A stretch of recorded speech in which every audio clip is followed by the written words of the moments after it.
James was enjoying his life on the island of Sodor, but he still had a lot to learn. "You're a special mixed traffic engine," said Sir Topham Hatt. "You can pull coaches or freight cars quite easily, but you must learn by your mistakes." James knew what Sir Topham Hatt meant. He could well remember that dreadful accident on his first day. "Be careful with the coaches, James," said kind little Edward. "They don't like being bumped." Everyone came to admire James. "I'm really a splendid engine," he thought, and suddenly let off steam. Whee! A shower of water fell on Sir Topham's nice new top hat. Just then the conductor blew his whistle, and James thought they had better go. Go on, he puffed to Edward. Don't push, replied Edward. The coaches were grumbling too. Don't go so fast, But James didn't listen.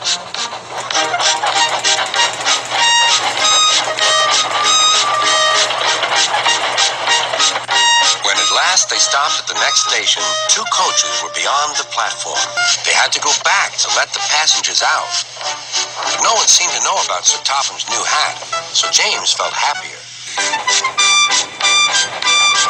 Presently, they came to the station where Thomas was waiting with his two coaches. "Hello, James," said Thomas. "Feeling better? That's good." "Oh, that's my conductor's whistle. I must go. I don't know what Sir Topham Hatt would do without me to run this branch line." And he puffed off importantly. Edward and James passed the field where James had had his accident. The fence was mended and the cows were back again.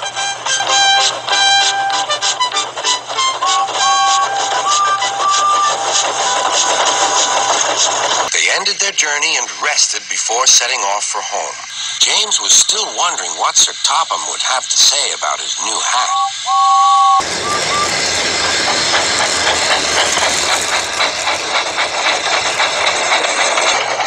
Next morning, he spoke severely to James. "If you can't behave, I shall take away your red coat and have you painted blue." James didn't like that at all. He was very rough at rumbling coaches as he brought them to the platform. "Don't talk, come on." "Gordon never has to fetch his own coaches," he thought to himself, "and he's only painted blue." To make James even more cross, this time no one came near him. "I'll show them," he thought. They think Gordon is the only engine who can pull coaches."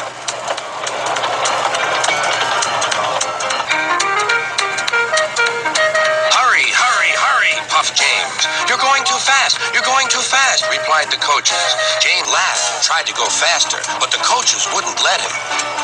We're going to stop.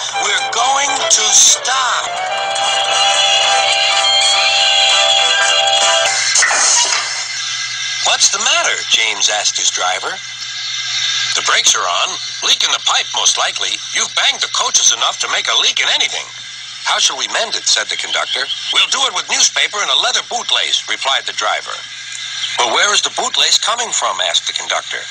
"Ask the passengers," said the driver. "You have a leather bootlace there," said the conductor to a smartly dressed man. "Please give it to me." "I won't." "Then I'm afraid the train will just stop where it is." The passengers all said what a bad railway it was. Then they told the man how bad he was instead. Everyone was very cross. At last he handed his laces over. The driver tied a pad of newspaper tightly round the hole in the brake pipe, and James was able to pull the train.